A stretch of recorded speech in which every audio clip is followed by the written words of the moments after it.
Every deck is made for standing on, but there's only one that's always had a way of standing out. So if you're looking to bring more style, comfort, and creativity to your life outdoors, call on the brand that's known for making the most in outdoor living. From decking, railing, and lighting to furniture, fencing, and framing, at Trex, we're engineering what's next in outdoor living. To learn more about all of the outdoor solutions Trex has to offer, call 1-800-289-TREX or visit Trex.com. That's TREX.com.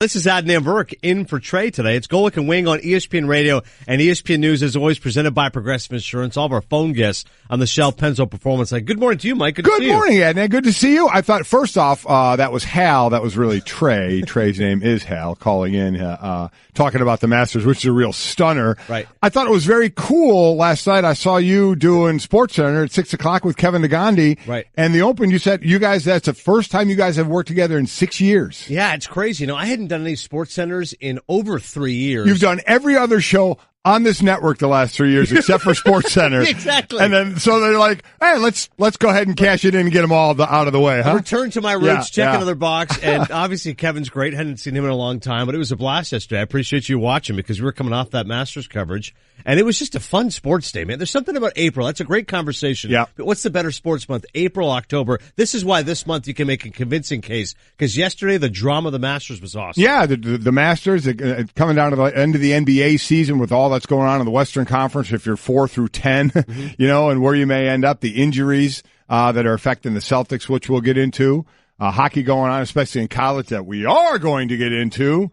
You got that right. Oh, no, not yet. He's got time. He's got time to play that song. Cliff has been given a strict edict that if he fails this, he has to go home and find something to do with the rest of his Friday. We'll know in the first 10 minutes of the show whether Cliff still has a job on Golic and Wingo. I was going to say, with Cliff, it's always not really sure where it's going to go exactly. But let's go ahead and get off the top. It's time for Off the Top. Whether you like it or not, it's just beginning. With Golic and Wingo. By the way, Golic and Wingo presented by Progressive Insurance. Our guest list for today, Adrian Wojnarowski is going to join us an hour from now. Notah Begay at 7:30, Dante Jones at 8:30, and Michael Collins at 9:05. All phone guests join us in the Shell Pennzoil Performance Line. If you miss any of those guests, you can listen to all 4 hours on demand in the ESPN app. So Jordan Spieth, Mike, shot an opening round 66, take a 2-shot lead at the Masters. He's played 17 career rounds at the Masters, held at least a share of the lead after 9 of them. That's just amazing. And he's the last guy to go wire to wire, leading with no ties at all. He did that in 2015 when he shot 18 under for that tournament, which was absolutely ridiculous. But yeah, you mentioned it. 17 rounds, 9 times tied or at the top. That's tied with Tiger Woods, Sam Snead, Raymond Floyd. He's looking up at Gary Player 11 times, Arnold Palmer 18, and Jack Nicklaus 19 times at the top of the leaderboard after one of the rounds, he either tied or at the top. So he had a big round. There's so much to cover with the Masters, so many different storylines. But, there was a guy between him, Rory McIlroy, one of the guys up in the odds, Ricky Fowler, who are doing well. So seriously? Jeez, that's really right out of the gate. On me? I mean, that's the biggest waste of a drop in the world on me. It has zero effect on me. None. You might as well just get rid of that because it means nothing to me. So a lot to cover still with the Masters. A lot of great storylines. I believe Ricky Fowler, Stanczyk's pick to win. No, not. It was my pick. Oh, it was Mike's. Pick. Okay, very good. Mm-hmm. Off the top. You're like a child. Like, yeah, that was mine. Mike, okay, very good. Yeah. Tiger was not one of those 20 players, by the way, to shoot below par on Thursday. 7 shots back at 1 over. The last 12 Masters winners have all been under par and inside the top 10 after round 1. But, Mike, he was grinding, and especially all eyes, 10:42 tee time, and the first tee shot, you go, oh, God, well, that was not the start Tiger wanted. But if you're a Tiger fan and believe he can do it, which so many of us are, he was grinding, and he did show that at least he was capable of hanging in there. Now, the recent history, as I just mentioned, is not indicative of being in his favor. But the fact it didn't go too far sideways, it wasn't a 5-over round, he hung in there. Yeah, the last 6 majors he was in the first round, he was over par in all of them. This, luckily, was just 1 over. Right. You go back to the 2015 U.S. Open, he was 10 over, and 15 back in this one. This, of the last 6 majors he started, he's in a position where he's the least amount back from the leader. He's 7 back here. Tiger's won 14 majors, but only been over par after 18 holes in 3 of them. So we'll see. I mean, he's certainly within shouting distance. See what kind of score he can post today. And remember, making through that cut, obviously. And then the weekend's supposed to be some bad weather, so you get the mutters on Saturday and Sunday to see what can go on. Yeah, that's where I think you're absolutely right, because round 2 is critical for Tiger, because all of a sudden, if he gets way too sidetracked and all of a sudden he's still plus, then he has no chance when the weather gets bad. Par 5s, too, yesterday. Yes. Even on the par 5s, couldn't birdie one of them. Mm-hmm. When you think you can make up a little bit of ground, couldn't do it at all in those holes. Off the top. Also, the Boston Celtics, this is major news in the NBA, completely changing the complexion of the Eastern Conference. If you believe the Cavs and the Raptors are not the teams to beat, if you're buying into Boston, Celtic pride, not so much. Kyrie Irving going to miss the rest of the season, including the playoffs. With that news, Vegas is always all over it. Celtics odds to win the East drop from 9-2 to 20-1.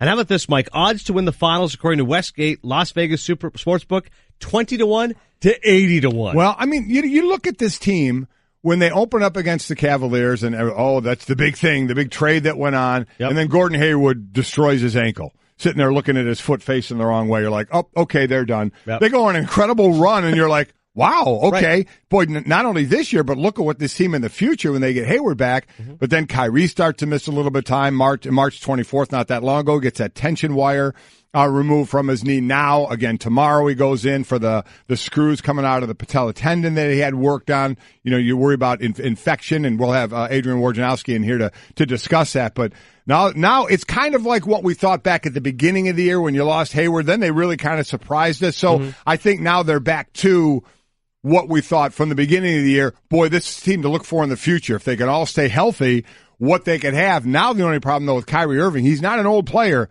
but he's got old knees. Yeah. Got old knees, and where does that sneak up on you in the future? And realistically now, before you would have thought Boston, a really good chance, Eastern Conference final, and maybe making the NBA Finals. Now if they went around, I think you'd be happy. Right? Yeah, there's no chance. I think you would. They're clearly looking at the future now. I mean, it's in stone now that Irvin's going under the knife come tomorrow. Off the top. Sticking with the NBA, the Cavaliers overcoming a 16-point deficit in the final 6 minutes to beat the Wizards.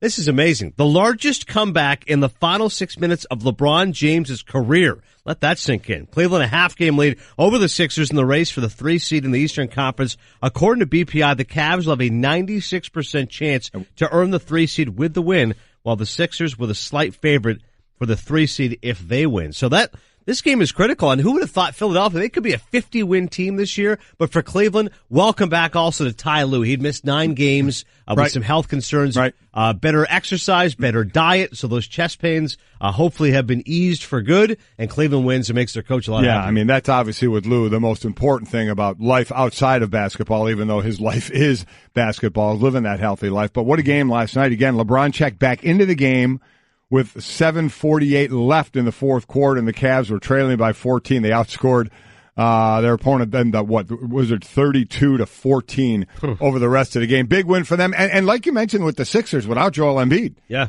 With that orbital fracture and the surgery that he had. Now he's supposed to be back relatively soon, but they're making a lot of hay without him right now. And the possibility of taking over the 3rd seed without Joel Embiid going into playoffs could make that real interesting. Yeah, Ben Simmons certainly has been great for Philadelphia. Off the top. Oh, and the moment that really Mike has been waiting for why he's in here today. Luck of the Irish. Notre Dame advancing the men's hockey championship game. We had the Frozen Four last night on ESPN2. Game winner, 5.2 seconds left after Notre Dame had won both of its regional games in the final 30 seconds. This is, of course, after Notre Dame won the women's basketball title with those 2 late game winners in the Final Four, including the buzzer beater called brilliantly by Adam Amin. Notre Dame, what's going on with your guys?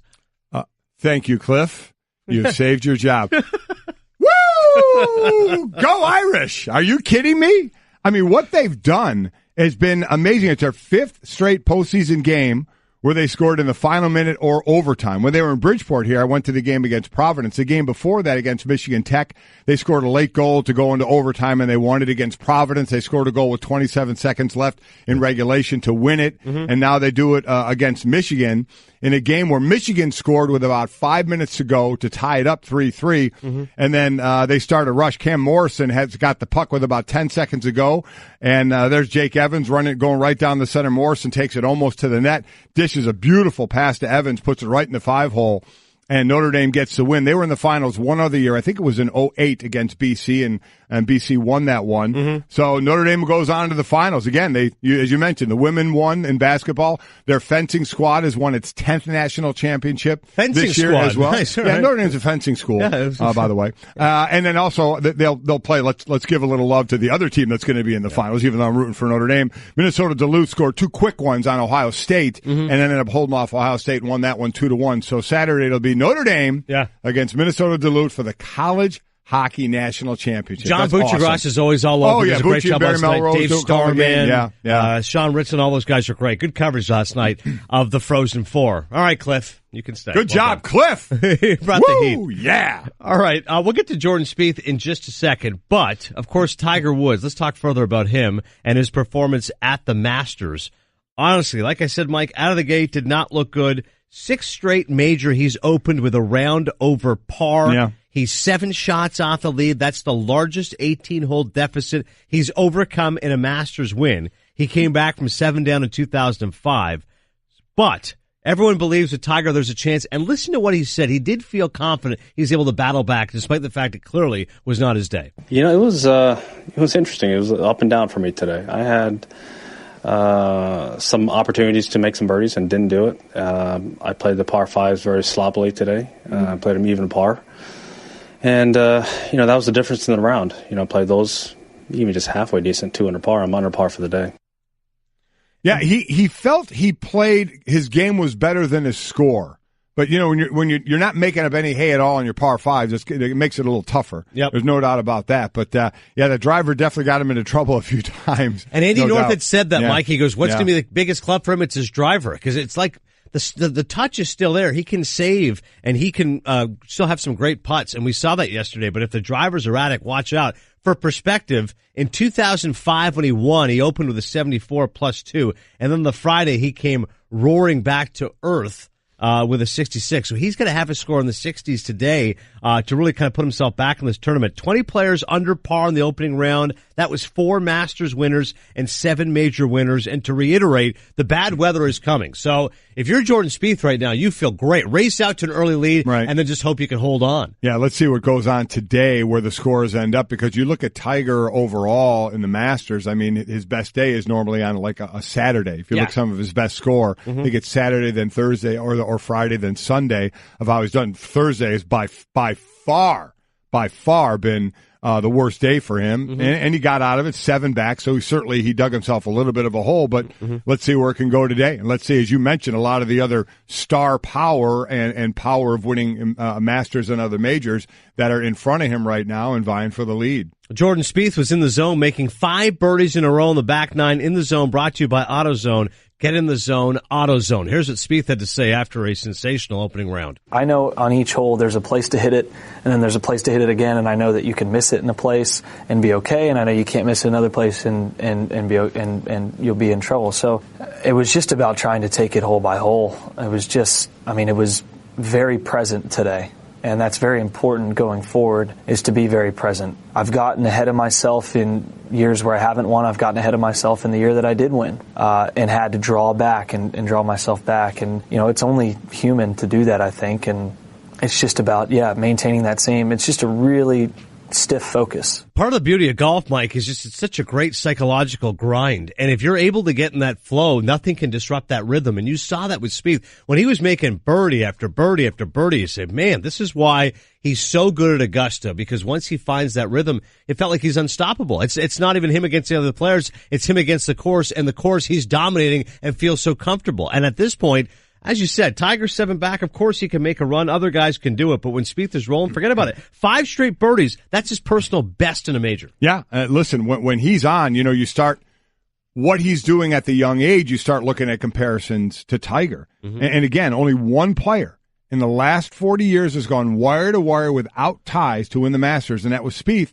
In 2015, I don't even think he was old enough to drink then, or he was right there. He's shooting an 18 under. I mean, it's ridiculous. And you're right. When he's on in that young age, we talk about these young guns, and he is right there at the top of the group of those young guns and what he's able to do when he's hot. A lot of people are wondering if today is a day where he runs away with it, where he really separates himself.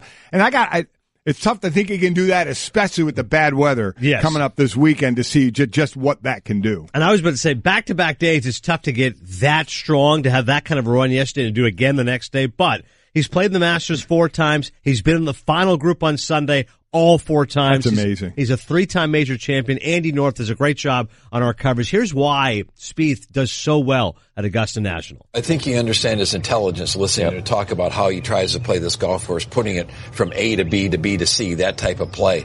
But his short game is so good. Every time he misses a green, he's able to pitch the ball up closely. Sometimes because he's missed it in the right spot, he doesn't short side himself. But I think the beauty of his putting here is that once you get on greens like this, you completely forget about any mechanics, and you're just playing by feel, and you're looking at the read. You're trying to figure out how to get the ball there. He does that beautifully, and I think it frees him up here. He rolls the ball as well here as any place he plays. That's Andy North talking about the greatness of Jordan Spieth when it comes to the Masters. Adnan Verk in for Trey today. We're Golic and Wingo on ESPN Radio and ESPN News. By the way, Ali has put on our Twitter feed, when is the last time in your life that you pulled a Sergio? In case you missed it, it's epic fail, Mike. And I feel awful. And when we say pull a Sergio, we don't mean just in golf. It can be anywhere, exactly. Quite honestly. That performance, if you missed it, he had a 13 on the hole, and it's a hole he's always done well at Augusta. Just kept going in the drink, in the drink, in the drink. Literally, you're watching the shot, and it's a nightmare unfolding. It's back and to the left. Back and to the left. And the Tin Cup references came immediately because Roy McAvoy in the Kevin Costner film shot a 12. So Sergio eclipsed that by going with a 13. Again, I mentioned the psychological challenge of golf, and when Spieth is rolling like that, you're in that rhythm. When you melt down like that, it was Van de Velden, and it was painful to see, and yet riveting. You couldn't look away. Could not look away, and it really was. If you have not seen Tin Cup with Kevin Costner, you won't understand the comparison we're doing. It really was like that because Costner was outside of one shot that went right to the drink, was hitting the green, and it was rolling back. And that's what happened here. He kept hitting the green. He actually said after this thing, that's the first time I shot this type of a hole without hitting a bad shot.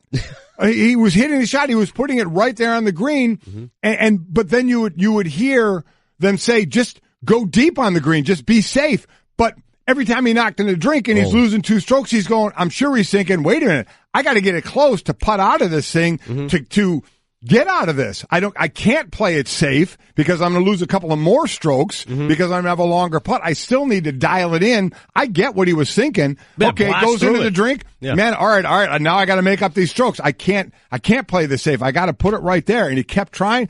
Just watching it roll back was painful.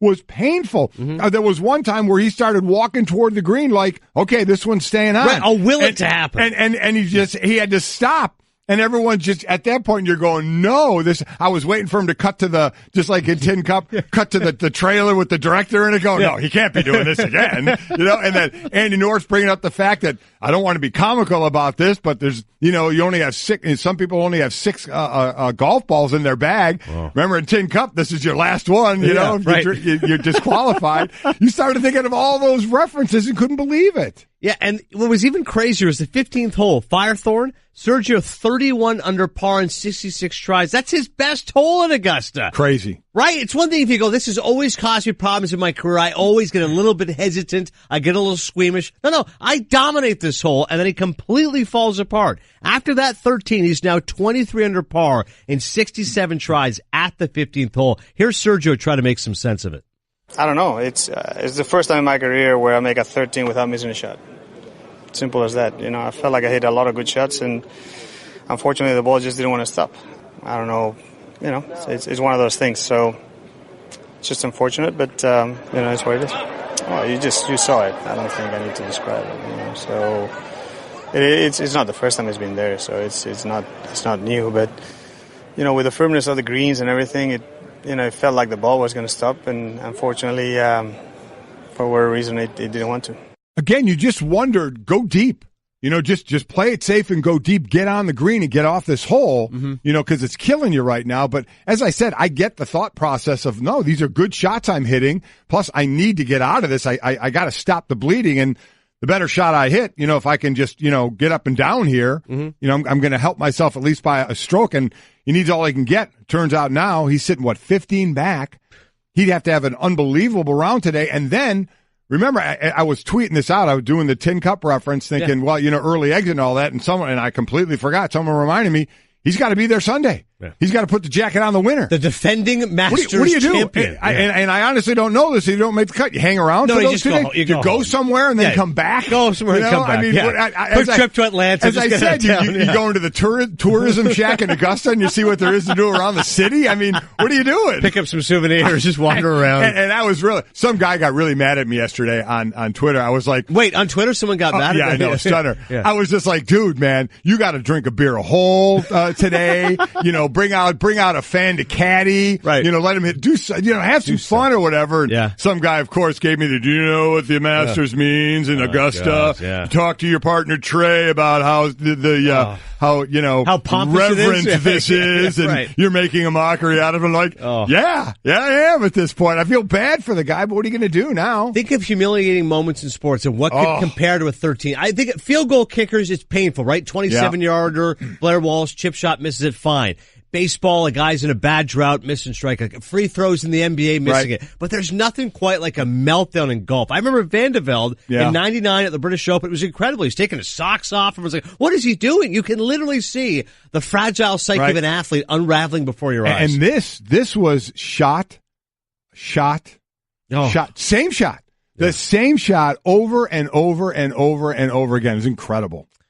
It really was. I mean, we don't take any joy in it. It's not a matter of schadenfreude, but it really was riveting watching Sergio Garcia just struggling there the 13th. All right, coming up, the most impressive round at Augusta yesterday, plus another huge injury and a year filled in the NBA. Hey everyone, Mike Golic here. Support for the Golic Wingo podcast comes from our friends at Rocket Mortgage by Quicken Loans. Chances are you're confident when it comes to your work, your hobbies, your life. Rocket Mortgage gives you that same level of confidence when it comes to buying a home or refinancing your existing home loan. With Rocket Mortgage, you can apply simply and understand fully so you can mortgage confidently. To get started, go to rocketmortgage.com/Mikes. Equal housing lender, licensed in all 50 states, NMLS consumeraccess.org number 3030. Every deck is made for standing on, but there's only one that's always had a way of standing out. So if you're looking to bring more style, comfort, and creativity to your life outdoors, call on the brand that's known for making the most in outdoor living. From decking, railing, and lighting to furniture, fencing, and framing, at Trex, we're engineering what's next in outdoor living. To learn more about all of the outdoor solutions Trex has to offer, call 1-800-289-TREX or visit Trex.com. That's TREX.com. Golic and Wingo on ESPN Radio and ESPN News. More to relish here with regards to the Masters. We talked quite a bit about Jordan Spieth and Tiger Woods, but maybe the story of the day is Tony Finau. And if you're wondering who's Tony Finau, this is all I need to know about this guy. Dislocated his ankle and kept playing. I call him Tony Phenom. I mean, it is crazy. He went from the highest to the high, the lowest to the low. If you don't remember, back to the par 3 contest on Wednesday, he gets an ace, gets a hole in one, and he starts running down the fairway, arms up, celebrating. And as he's running, he tries to flip around to start running backwards, and his ankle rolls, and he takes another step on it. He dislocates his ankle. And the way he dislocated it, Adnan, and then popped it back in so easily. Yesterday I said, well, maybe he has an issue with it, and it's popped out before, and he's done that. He said, no, he's never had to do that before. He popped it in so easily, he starts limping, plays the rest of that par 3 because he wanted to see how he could hit it, and had the MRI, and we're thinking, no way this guy's going to play.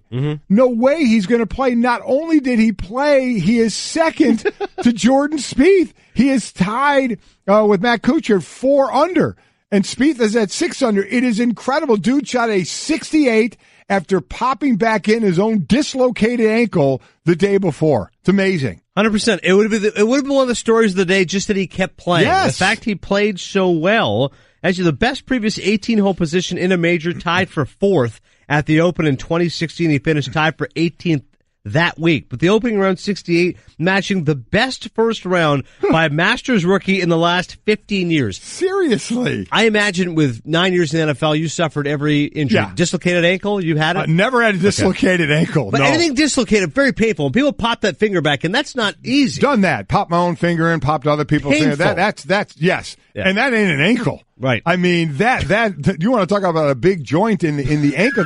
Just imagine, and we've all done it, that ball on the outside of your foot. Yeah. And we've all rolled our ankle. I don't care if you played or not, whether it's on a sidewalk or curb, whatever. You roll that and you realize, oh my God, you know how that hurt.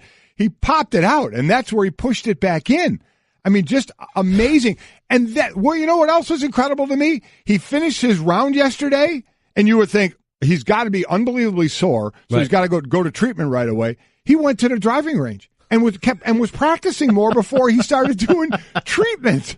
Honestly, it's laughable. He's in a different world than the rest of us. Tony Finau asked, did you expect to be in this position? No way. No way on earth. After what I went through yesterday on the par 3 contest, and the way I felt this morning wasn't great. There's no way I would have thought I'd be in this position. And more to the point, as Mike just pointed out, the fact he was then shooting afterwards in the driving range, did the ankle hurt Tony Finau during the round? No, it felt good.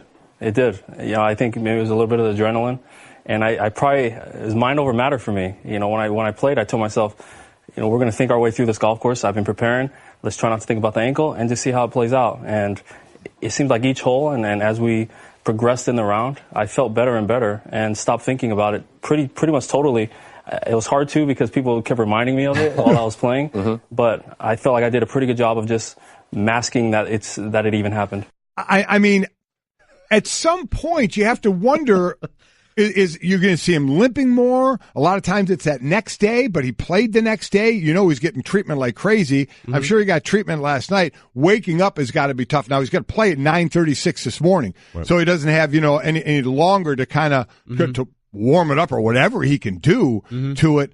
I don't know at this point. I mean, at this point when you're playing, there's you can get a compression boot, which what that does, you keep it up and compress so you can keep the swelling out of it. You keep it elevated. I mean, it's rice. It's rest, ice, compression, and elevation. I mean, it's the oldest thing in the book that you do now because you really can't do a lot more with it. You can do, like I said, that compression to squeeze it because you're going to go out and you're going to play on it. Then you got to do it all over again. It's not like he's rehabbing a dislocated ankle. He's not rehabbing it. Yeah. He is trying to treat it each day to be able to go out the next day and function for 18 holes because he is obviously in this tournament for 4 days now. So he's going to, we all think golf for 4 days as long as this thing doesn't act up on him or he doesn't, God forbid, roll his ankle again somehow, some way. But you got to believe, I mean, they got to be taping this thing tight, but you have to have the feeling of being comfortable as well. I mean, that's one thing on a football field when you have something hurt, and you really want to wrap it. You still have to be able to do what you can do, but a lot of times it can loosen up to do that.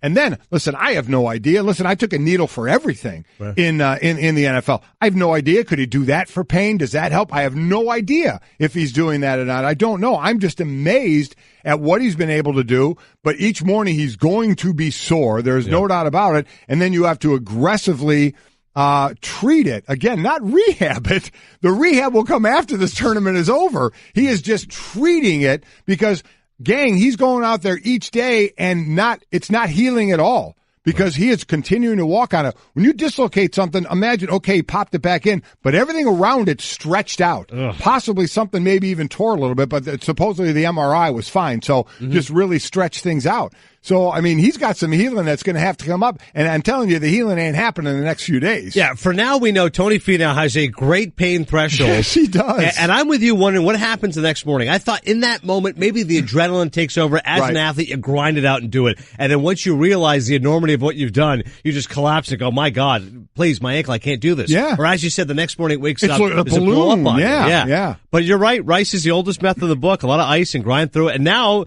people are rooting for him. I mean, this would be amazing if he just hangs in there. We all know the names that we've talked about all week that you want to see at the top. The old guys and Tiger and Phil Mickelson and the young guys of Spieth and Rory and all that.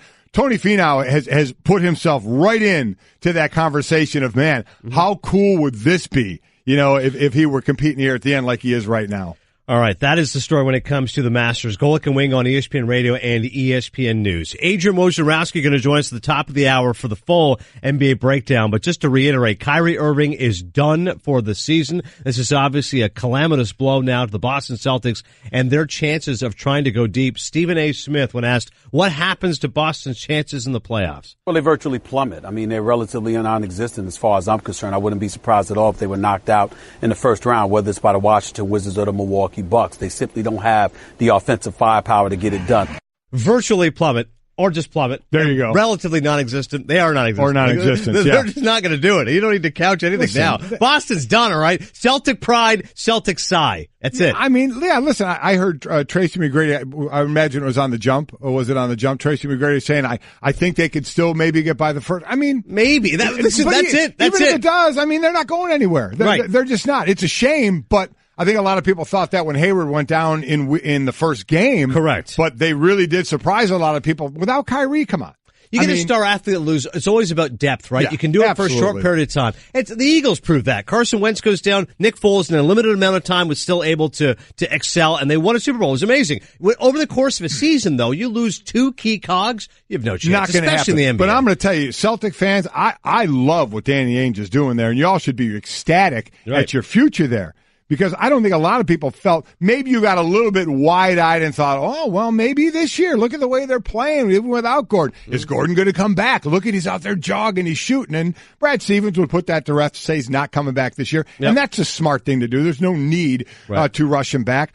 I think the future is extremely bright for Boston and the route that they're going. Also fascinating to think about all the conversation about Kyrie Irving, Isaiah Thomas trade, and now you go, it was relatively uneventful. Isn't that the truth? I mean, you sit there and want to say Boston easily won that trade because Isaiah Thomas isn't even on the team anymore, but getting all the players that they had, they traded them all away to what else they brought in right now. I mean, because on the face of it, you're like, oh my God, Boston got so much better this deal. They got one of the best players in Kyrie. Unfortunately, he's gone, but I never thought Boston was going to be a threat to the Eastern Conference Championship this year. Once Cleveland readjusted their team, as well as Toronto was playing, I thought, okay, could Boston compete there? Yeah, but I didn't really think they were going to be the team. I really look at this as a future team way more, and I still think the future is bright, though you do now have to, do you question Kyrie the Irving now knees feels, of Kyrie Irving? You know, Adrian Wojnarowski, again, will be in here in about 20 minutes or so. He can take us a little more inside that on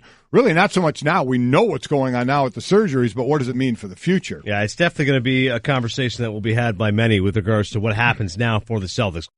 Sport Clips presents Haircut Highlight Reels featuring Rick. Hey, everyone. Let's roll the highlights. There goes Rick, stepping up to a championship haircut experienced. Oh, he checked in online, so he's posting up at the front of the line. Did you see that? Rick threw down for the legendary MVP experience. Hairstyle, beard trimmed. What a dominating performance. I really didn't do much. Be a champion like Rick. Get in line online at sportclips.com/check-in and get your hair in the game. Adnan Verk in for Trey today. We are Golic and Wingo on ESPN Radio and ESPN News. Make sure you hit us up on Twitter, ESPN Golic, Adnan ESPN, and of course the show account, Golic and Wingo. Allie's got it out there. When in your life did you pull a Sergio? That's a reference to Sergio Garcia shooting a 13 yesterday. Pete tweeting us at Golic and Wingo. I've watched The Shape of Water 5 times. Each time I think I'll like it, and each time I hate it even more. But I keep going back. Well, why do you keep going back? I mean, what are you doing to yourself? That's when people ask me, they go, is there ever a movie that you hated and then went back and saw it again and you liked it? I said, no, if I hated it, I have no reason to ever review it. Sometimes it goes the other way. I go, oh, I loved it as a kid and I watched it. I go, that didn't hold up. There are movies I've seen that I was like, it's okay. And then I'd like see it on TV and go, oh, you know what? I kind of like it now. It kind of grew on me over time. Yeah. But if you hated it, there's no chance you'd ever watch it again. No shot of me watching it. No matter what. No. Adrian Wojnarowski kind enough to join us at the top of the hour. Major news for the Boston Celtics and also how this impacts the rest of the Eastern Conference. Woj will be all over that. But this story was nuts yesterday. I'm doing SportsCenter with Kevin Nagandi, and we see this come down. We go, are you kidding? UFC star Conor McGregor went berserk, and now he's been charged by New York police with 3 counts of assault and 1 count of criminal mischief after turning himself into police following an incident on Thursday in Brooklyn, according to the New York City Police Department. An incident is putting it lightly, Mike. He went crazy. The loading dock showing up at a UFC 223 media event at the Barclays Center. He grabbed a dolly and just hurled it at a bus. Injured a couple of fighters. A few fighters now aren't going to be involved. 3 matches. 3 of the fights are off for this event. He looked like just a wild and crazy man who's he's going to take vengeance on all those he feels that have upset him. In this case, Dana White and UFC. I'll get your take on it in just a second, but here's what Dana White had to say. You know Dana does not mince words with this stuff. This is the most disgusting thing that has ever happened in the history of the company. And then he was asked, do you want to be in business with a guy like Conor McGregor? Do you want to be in business with Conor McGregor right now? Do you want to chase this guy around for interviews and buy his fights? Do you? Yeah. No, I don't think anybody is going to want to right now. No, I think everybody's going to be pretty disgusted with Conor McGregor right now. It was so ludicrous and so over the top. You have a theory. His answer to that at the end about, do you want to do business with him? Do you want to? I don't think anybody does right now. There's something about this. There's something about this where all of a sudden a whole group gets into a concourse underground there, and we see the hurling of objects. Now, we did see people get hurt, no doubt about it. 3 of the matches are going to be canceled. So and he got arrested. So a lot of people are saying, okay, this is legit. You know what? I'm sorry. I'm not sure. I'm not sure. UFC was as hot as could be, right? Ronda Rousey, when she was on top of her game, correct? I mean, George St. Pierre, awesome. Right. She went the other way.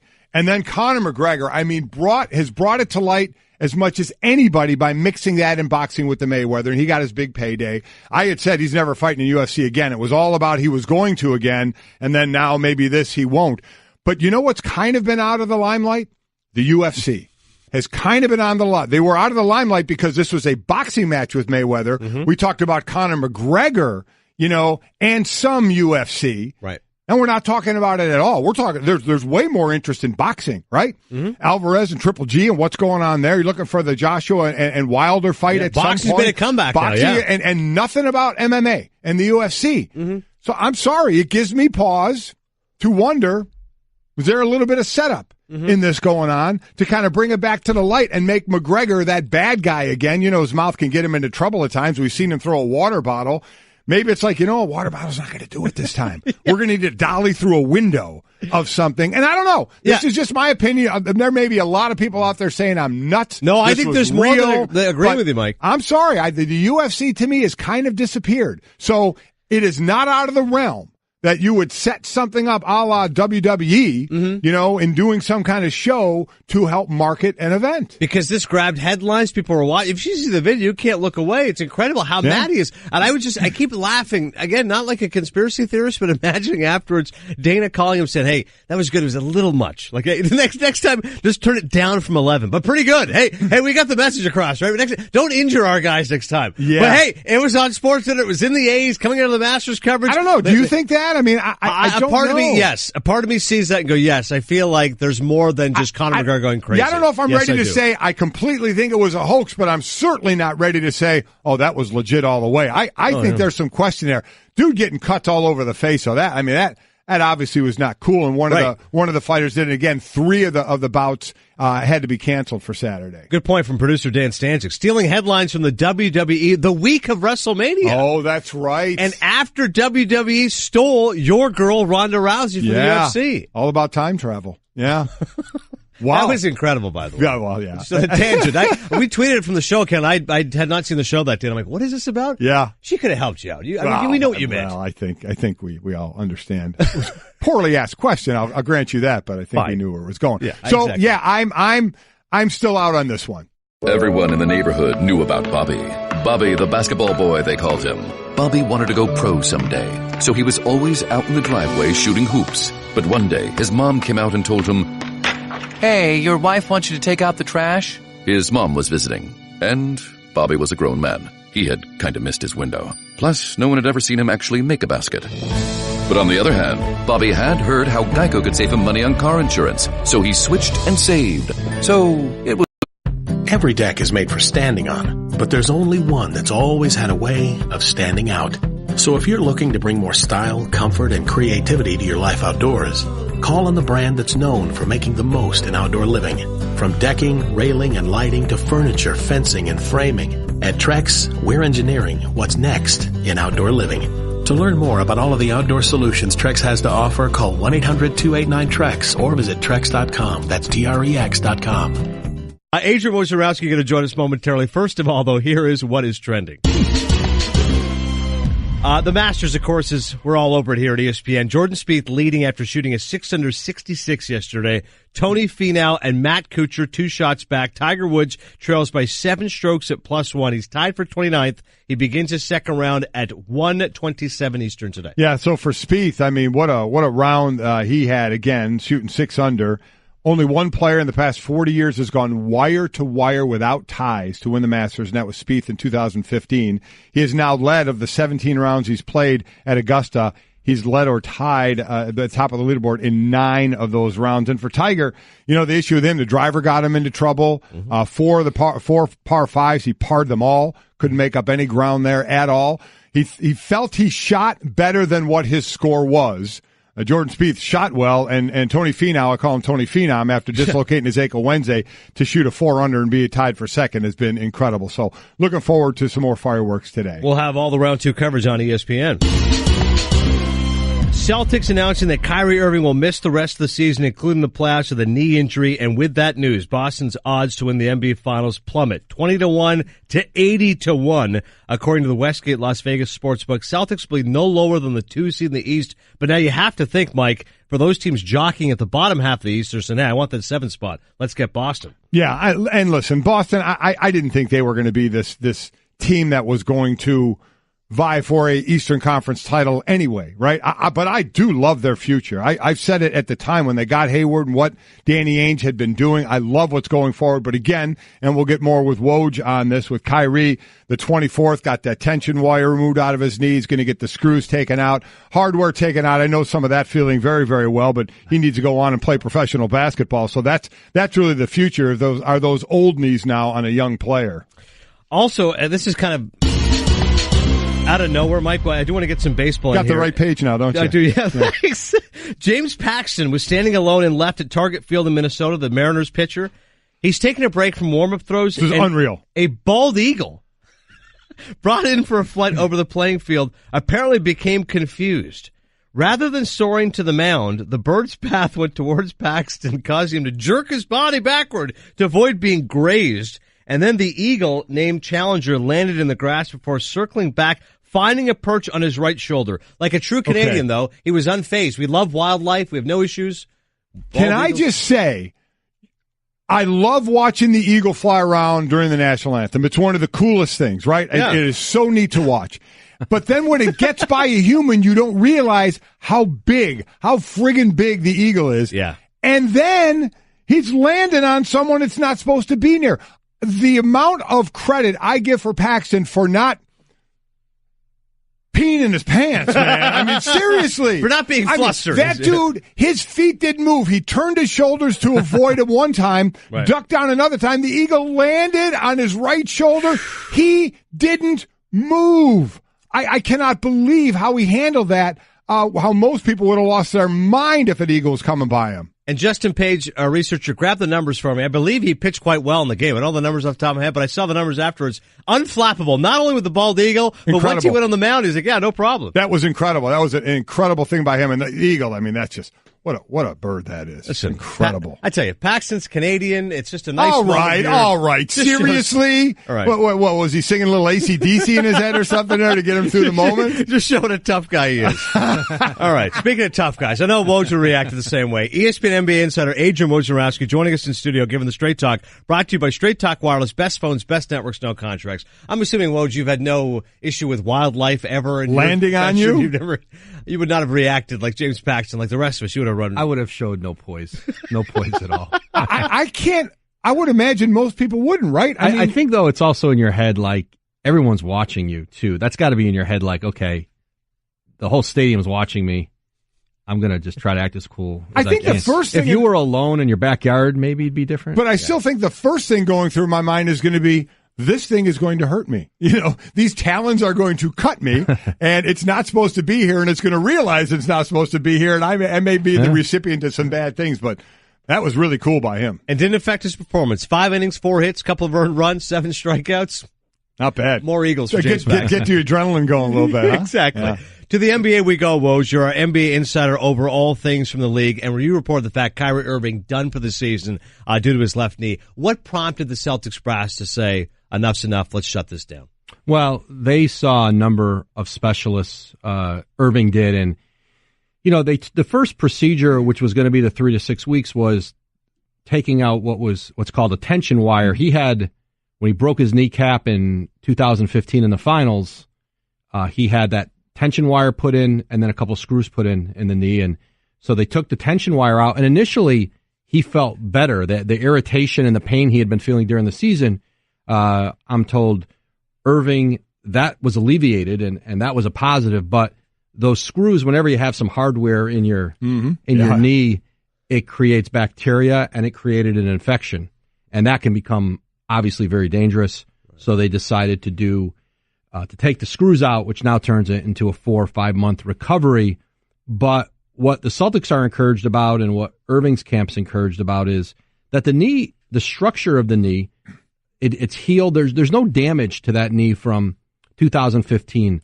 The tendons, the ligaments, the bone, they all healed. And so, listen, every time you cut into a knee, it's a concern, and it's foolhardy for anyone to say, there's no worries. Every time you go in there, maybe someone's diminished a little bit, but they have reason to believe it'll be stronger going forward, and that the pain he had been feeling from that wire now is gone, but he's got to go through the rehab here and be ready for training camp. And see, that's the thing about it. And to your saying the word rehab, we just naturally say that, but it's a different kind. This is just weight. Yeah. I mean, there's rehab to rehab something that's hurt. Right. And as you said, structurally everything's fine, but the bacteria and the infection, I've had guys that have had that, and it is nothing you can do. You just have to sit and wait for that to work through, its course, whatever the medication you're getting for, you just have to wait what they do when they go in there and try and flush out. You just wait. It's just, it's damning because as an athlete, you're used to doing something, to say, okay, I'm doing this day to get better, but this is just kind of a wait and see thing, correct? I mean, that's all this is with the bacteria.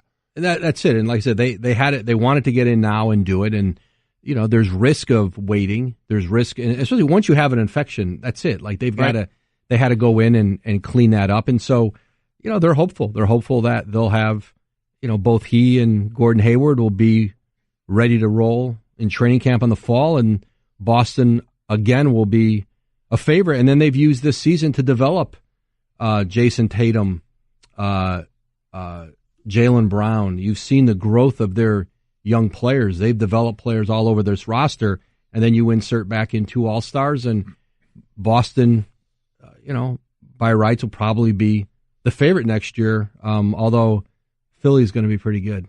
Philly's pretty good right now. And that's what I was going to say. Talking right now with Adrian Wojnarowski. As always, follow Woj on Twitter, Woj ESPN, and on Instagram. Now Philadelphia gets really enticing because you say, all right, if you're buying into the Raptors, as I am, you say, all right, home court, better bench, shooting more threes, DeRozan's maturation got it. If you're someone like Mike who believes in Cleveland, LeBron in a 7-game series, arguably his best year, 15th season, got it. But Philadelphia is the one that's fascinating. I remember at the start of the year talking with our buddy Russillo, and he goes, what would be a success?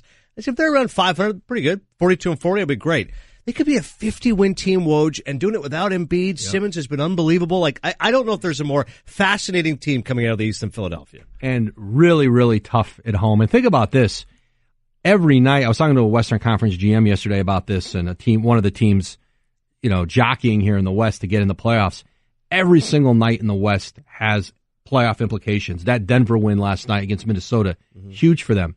There is one significant game being played in the Eastern Conference all year. It's tonight in Philadelphia. Yeah. Sixers, Cavs. The winner gets really the inside track to that 3 seed, and that place will be rocking in Philly. What if you had to put on Philly this year to actually do damage? Or are you, like Boston, we're looking to the future? Is Philly, do you think it is now? It can be now that they can make hay right now? Absolutely. No one wants to play that. When's Embiid coming back? The hope is, the hope has been since the orbital fracture and the surgery that he could be back for game 1, possibly, but certainly game 2 of the conference, first round of the Eastern Conference playoffs. It was really a 2-week so surgery last Saturday. 2 weeks was the minimum. There's been, I think Derrick Rose came back in 2 weeks with this injury once. That their hope was either game 1 or game 2. that they could have him back. And so they'll know more here in the next day or two when they go back in on it. But they played great without him. Simmons has been remarkable. J.J. Redick is playing his best basketball, and role players up and down that lineup. And again, at home, I mean, they've just been unbeatable lately. And so they're going to be a lot of fun. And again, no one's going to want to play them. Talk right now with Adrian Wojnarowski on Golic and Wingo. Adnan Burke in for Trey. We're on ESPN Radio and ESPN News. LeBron last night, amazing to think in what's been a historic year in many years, Woj, the largest comeback in the final 6 minutes of his career. 16-point deficit, they overcome the final 6 minutes to beat the Wizards. As you mentioned, neck and neck right now with Philadelphia. But Cleveland, as they start to round towards the playoffs, what would your assessment of them be? Well, it'll be interesting. I mean, Washington on the other side last night, they have not played well in a month. Yeah. And that's a devastating loss for them. To lose a game like that, blow a lead like that, and they're reeling heading into the postseason. But Cleveland, with LeBron playing at a high level, certainly they're capable of anything. They've got to get other guys playing well. They've got to be healthy.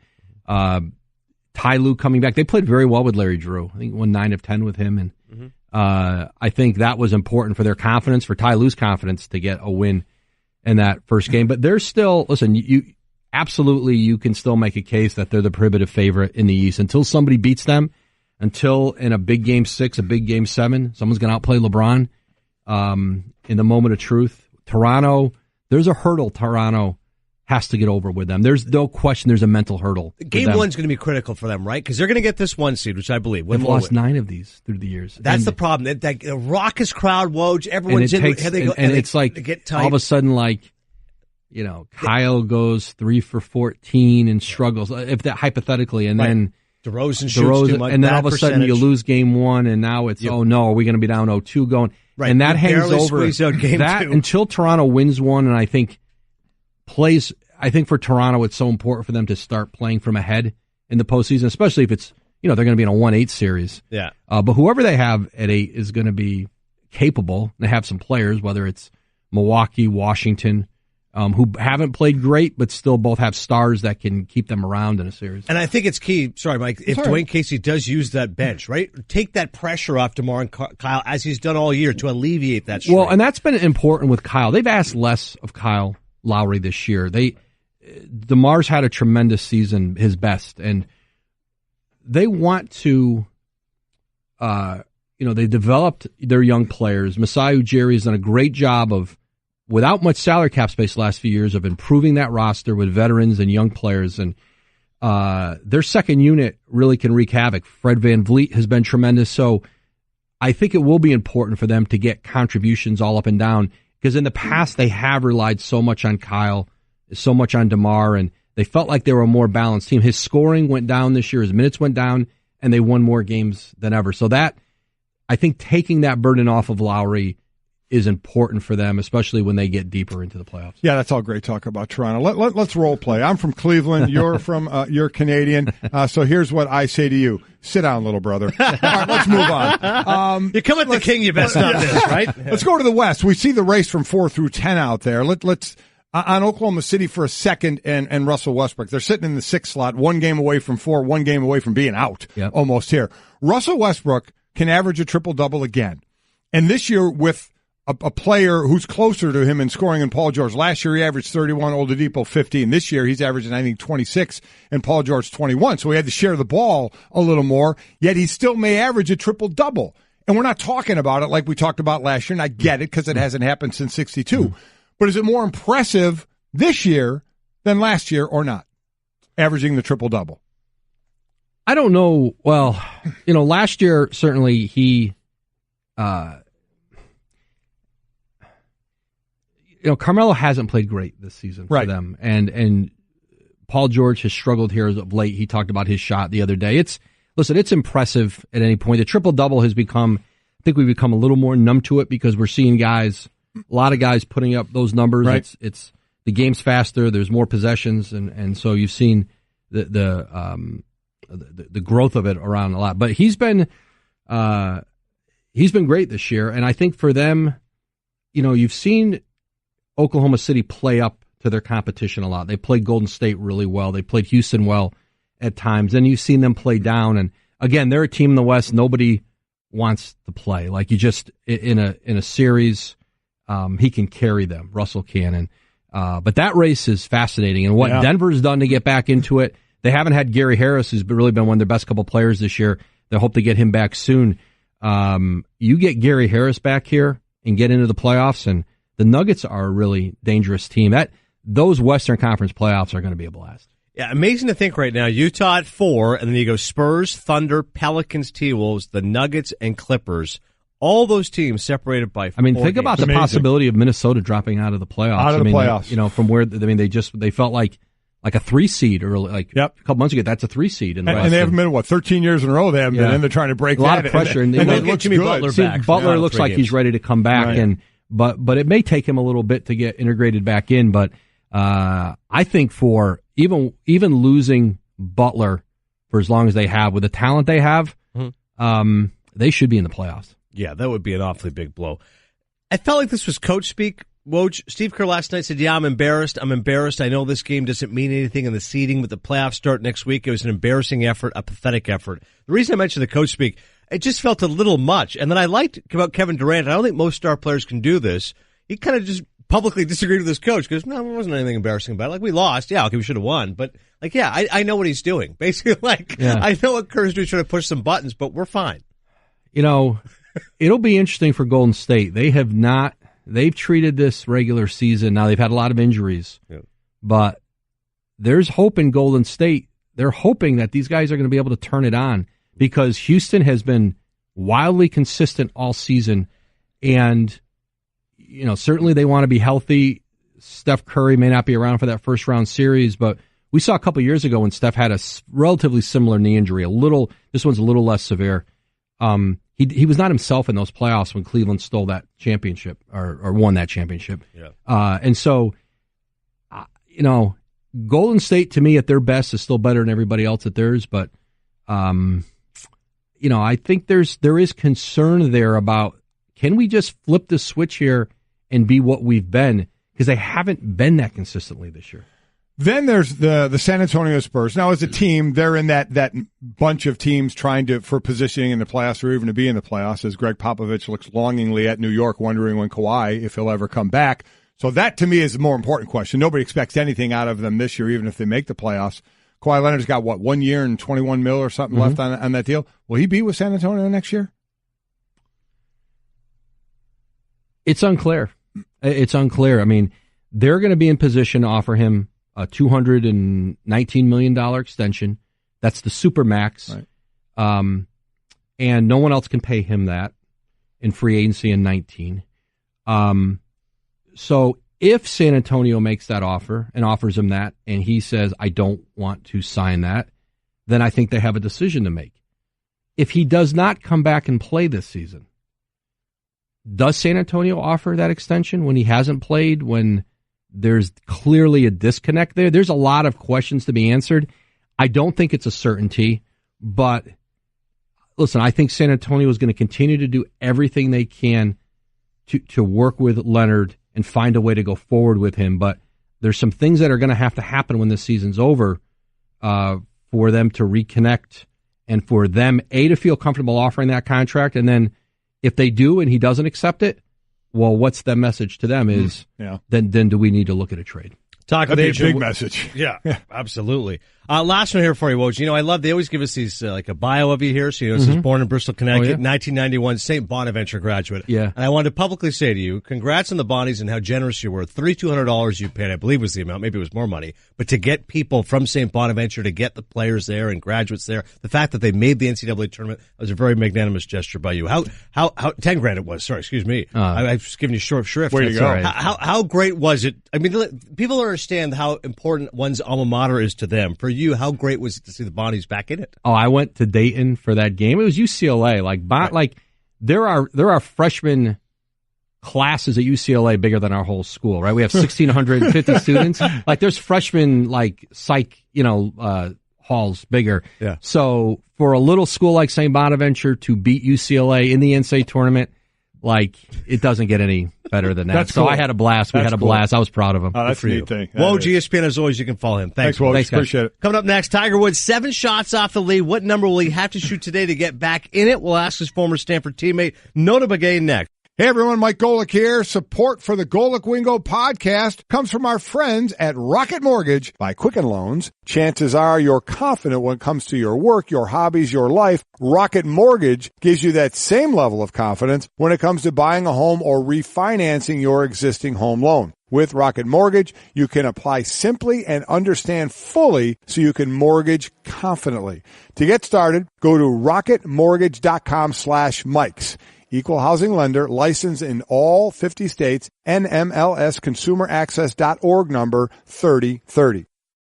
Every deck is made for standing on, but there's only one that's always had a way of standing out.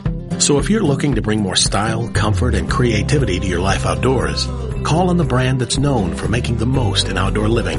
From decking, railing, and lighting to furniture, fencing, and framing. At Trex, we're engineering what's next in outdoor living. To learn more about all of the outdoor solutions Trex has to offer, call 1-800-289-TREX or visit Trex.com. That's TREX.com. Well, Offspring, come out and play.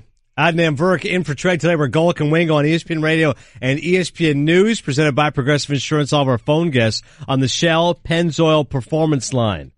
Mixing things up here all over the place, but of course golf is at the top of the menu, and in that vein, Notah Begay from the Golf Channel joining us now. Part of Golf Channel's live from the Masters news coverage this week at Augusta National, on the air from 8 a.m. to 3 p.m. today, leading into ESPN's live coverage. So we appreciate you, Notah, for making a little time for us. Tiger Woods was grinding out there. He felt that he was back in it at +1, tied for 29th. I will give him credit for just hanging in there and having the wherewithal to do so. And by the numbers, Notah, Thursday's never been the best day for Tiger at a major, but what did you see?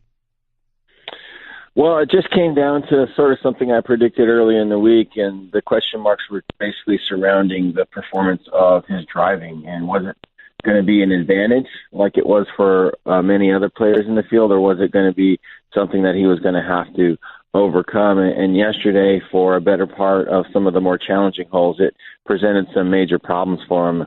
Missed the fairway at the 5th, had some problems at 11, had some problems at 13. So holes that you really need to play well on. He put himself in a really bad spot off the tee, and he kind of paid the price for it. What do you do after that for golfers? When you take us down on the course a little bit after it, do you immediately go to the driving range and work on the things that weren't going well? Do you take a break? How do you normally handle it? How do you think Tiger handles this? Well, I think now because he's in good physical condition, he has the option to go to the range and try and work it out. And for him, the hardest part, Mike, is that if you are hitting your other clubs well and it's just one club, it's a little bit frustrating because you just need to do what you're doing with your other shots, and you're frustrated because you can't get the things that are going well on your mid irons and your 3-wood to translate into your driver. And so that's literally what you go to the range and do. It usually has to work with timing and transition and just trying to maintain a better, balance through the hitting area, not try and hit the driver so far. I think a lot of times players now, because it's become so power-oriented, have a tendency to swing too hard, and then it takes you out of all your proper angles and it creates major issues. Notah Begay of the Golf Channel with us on the Shell Pennzoil Performance Line. Get the feeling of being rewarded with gold status at Shell with the Fuel Rewards program. Download the Fuel Rewards app, join, and start saving 5 cents a gallon today. Adnan Verk for Trey Golic and Wingo on ESPN Radio and ESPN News. It was a spectacular meltdown for Sergio Garcia, Notah. Have you ever had a scenario, anything close to that, when he had to shoot that 13? I mean, I'm sure your heart just went out to him. Oh, my gosh. I think a lot of players have kind of been in a similar position where your mind just goes on tilt, and you just throw all reasonable thought to the wind. You're just totally in a place you almost black out, and you go there. You're so upset, frustrated, or just and you just don't make very good decisions. I mean, he could have avoided that. I mean, it was a spin issue. So if he moves 10 yards closer, you put less spin on the ball, and it doesn't come off it doesn't come off the front part of the green. But I guess he just wanted to prove to himself he could hit the shot. So that's just sometimes there's no real explanation. I wish I had one. Well, I guess that's it. So outside of the fictional movie Tin Cup, when Kevin Costner's just asking for another ball and we're all can't wait till he knocks it over the water and it doesn't roll back in, this is real life. My thought was, and I was trying to explain it earlier by saying he just, didn't want to keep giving up strokes, is why not hit it deep and just play it safe and just go a little long and just have a longer putt? Would that not be a thought process? Absolutely. I mean, I think anybody sort of in a reasonable frame of mind, but like I said, this game just does crazy things, and it forces you to do things that you just don't, that just aren't logical. I mean, a lot of times, I've done it myself. I've missed 2-foot putts because I've been so mad that I flick at it with one hand, and Tiger's missed 2-foot putts, and Phil's missed 2-foot putts. I mean, putts that a professional golfer would never miss if they went even through 50% of their normal routine. But you get so mad and frustrated because the original stroke didn't go your way, and you just want to, I don't know, just do something irrational, and that's exactly what happened to Sergio. Hey, if he misses the cut, do you think he sticks around for the green jacket ceremony on Sunday? Well, he has to, but does he stay for the weekend? Maybe he could take off and come back. All right. I'm not sure. I'm sure he's already made plans for the weekend. I would imagine so. Tony Finau, incredible, Notah. The guy had a dislocated ankle, just pops it back into place. How shocking is that he actually shot a 4-under? I was blown away. Absolutely just shocked, because I was watching it live on ESPN, and I saw the thing roll, and I go, man, he went from the highest to highs, making a hole-in-one in the par 3 contest. And I know what that feels like. I made one in my second Masters, and you're so happy because it's something that you don't expect. And then it just looked Theismann-esque. I don't know. I couldn't watch it. I only watched it a couple of times. I couldn't look anymore. And then they probably put about 6 rolls of tape on that thing yesterday morning and just sent him out there with some anti-inflammatories and said, go do your best. And he did pretty darn well.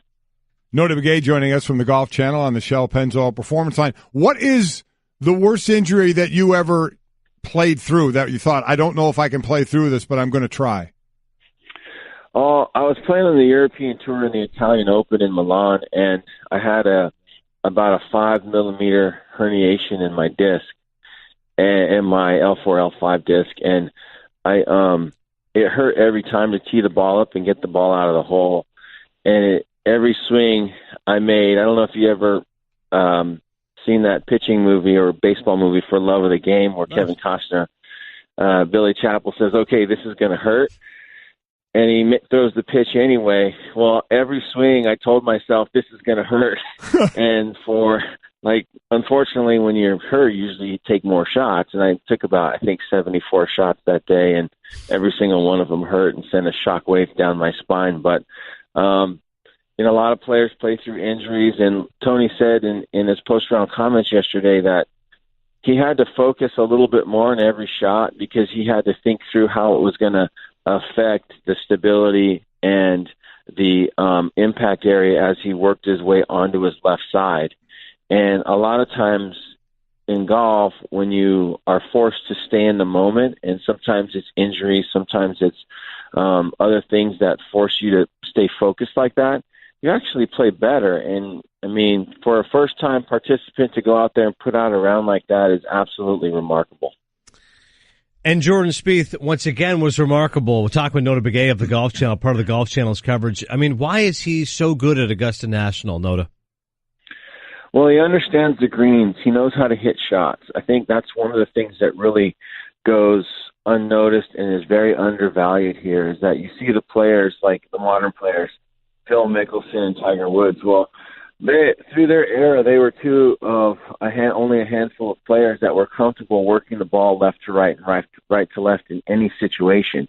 And Jordan Spieth is one of even fewer now, especially in this younger generation, that has that capacity to do that and isn't afraid to hit those kinds of shots on the biggest stage. And so his ball striking statistics were phenomenal coming in. He led the field in ball striking at the Houston Open last week. And so you knew he was going to hit it well, and the big question mark was around that putter. And when you get on greens that you know how to read, when you get on greens that you've had a lot of success on, and you have the mental capabilities of a Jordan Spieth, there was a good chance his putter was going to show up this week, and it did. And these guys are in trouble. The guy's a great front runner, and he did it in 2015. And he's going to be tough to catch. Well, going to that and looking today, the weather looks to be pretty good, and we know over the weekend it's supposed to turn bad. What's that number today? You know, where do you think Spieth can get, or others need to be within him unless he can just run away with this?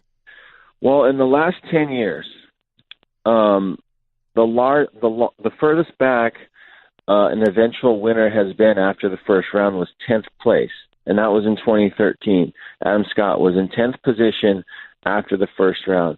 So it kind of tells you that you need to be close to the lead. This is one of the very few events where you hardly ever see somebody coming from far off the pace. So anybody that wants to contend and have some sort of shot at catching Jordan, you imagine with good weather and he's starting to feel it with the putter, he's probably going to get close to 10 under today, right around 10 under, I would imagine. So anybody that wants to win has to be within 2-3 shots of that, and that means Tiger's got to get on his horse and get to work. Bubba Watson's got to get going. Dustin Johnson's got to get going. And so it's going to be an uphill battle for those guys that are all standing at +1, which I just mentioned. And then you got Jason Day and Justin Thomas coming some of the pre-tournament favorites at 3 and 2 over, and they're going to have an even tougher time, if not, they may have shot themselves out of it already. Well, the last time someone wasn't in the top 10 after the first round and went on to win was Tiger Woods back in 2005. Notah, great stuff. Thanks so much for the time, man. Thanks, Notah. I like that research, man. I'm going to use that today. I tell you, we got a great crew here. They're always making us look good. but tell everybody we gave it to you, not our crew. So. I will. You got it, guys. Thanks, Notah. That's Notah Begay from the Golf Channel, always doing a great job. That's what I wondered. Where is Spieth going to go today? And you got to stay within, shouting distance of him. My pick for it is 2 under, sitting at Ricky Fowler. Phil's at 2 under. Rory's at 3 under. Mm-hmm. Everybody stay within shouting distance of Spieth if he does, have another big day today. Yeah, we'll get an update. Justin Page, a researcher, because I know the crew all made picks here. So who right now is in the best shape? Well, those I don't know if anybody picked Spieth. None of you guys picked Spieth. More than a few picked Rory. I picked Ricky again, 3 under and 2 under. All right. So we'll see. Winning at sports and at sports broadcasting means changing things up. Just like La Quinta Inns and Suites is changing up their look. A renovated lobby that's so contemporary it even makes Golic look cool. Yes, it does. And a totally updated fitness center that even has Wingo feeling like a workout. I'm ripped. Plus plenty of comfortable spaces to hang out. Yep, this La Quinta look definitely has a vibe of victory. So you can just relax, refresh, and get ready for your next big meeting. Prepare to win at business with La Quinta Inns and Suites. Book now at LQ.com. Golic and Wingo, presented by Progressive Insurance. Protecting your small business is a big deal. Cover what you've worked so hard for. Visit ProgressiveCommercial.com. That is Mike Golic. I'm Adrian working for Trey. Golic and Wingo on ESPN Radio and ESPN News. Presented by Progressive Insurance. All of our phone guests on the Shell Penzo Performance Line. It's one thing that you didn't know you played in the NFL, but then you gotta save it somehow. But you're my favorite radio personality of all time. All right, yeah, it didn't work. This. Didn't work. He was gone. He just said no. He just thought you were just some guy. There was also that he was a young intern. He also didn't bring in donuts. So that's 2 strikes. Boom, boom. I mean, you don't get a third. That's a very good point. 2 strikes, you're out. He was gone. Speaking of strikes and booing, a busy day in Philadelphia yesterday. Wow. The Villanova parade, because now Philadelphia's a city of champions. The Eagles win, Villanova wins. Flyers in the playoffs, big win last night. I guess they clinch a playoff spot. And the Phillies home opener. New manager Gabe Kapler was booed during introductions. Now, since Mike played for the Eagles for a number of years... By the way, really quickly, Doug Peterson, first pitch. Nice pitch. I was about to say. Put it right there. Yeah. Roy Halladay jersey as well. Yeah. Since Mike played for the Eagles for a number of years, he is going to be our ruler on this. I'll set up the context and you tell me which one was more accurate for the booing. So Gabe Kapler, booed resoundingly by fans, introduced the Phillies home opener yesterday, 1-4 start. It's not just the 1-4, it's because some of the decision making he's done. Most notably, this incident Saturday, I've never seen this before. John Farrell is now part of us here at Baseball Tonight, and he does a great job for a manager. He's never seen this. He called for reliever Hobie Milner. Gabe Kapler did. He hadn't thrown a warm-up pitch. He was not ready to enter the game. He went at the bullpen calling for it. Like, no, I don't even know you need me. Like, what's going on here? They got a warning there from Major League Baseball. He's also used a ton of pitchers. Right. 21 pitchers yes. through 3 games, which is a new record. So that's why Kapler, people are upset saying he's micromanaging, big analytics guy, but it's gone too far. Now, Giancarlo Stanton was booed by the Yankee Stadium crowd after going 0 for 5 in a 5-strikeout game, his debut in pinstripes. Which one do you think is a more legitimate booing? Well, I mean, listen, everybody wants Stanton to hit a home run. So when you strike out 5 times, you're like, dude, man, I paid good money for this ticket. And it was cold that day. I got to watch you get the platinum sombrero. Seriously? That's what I missed work for? Right. I mean, for that.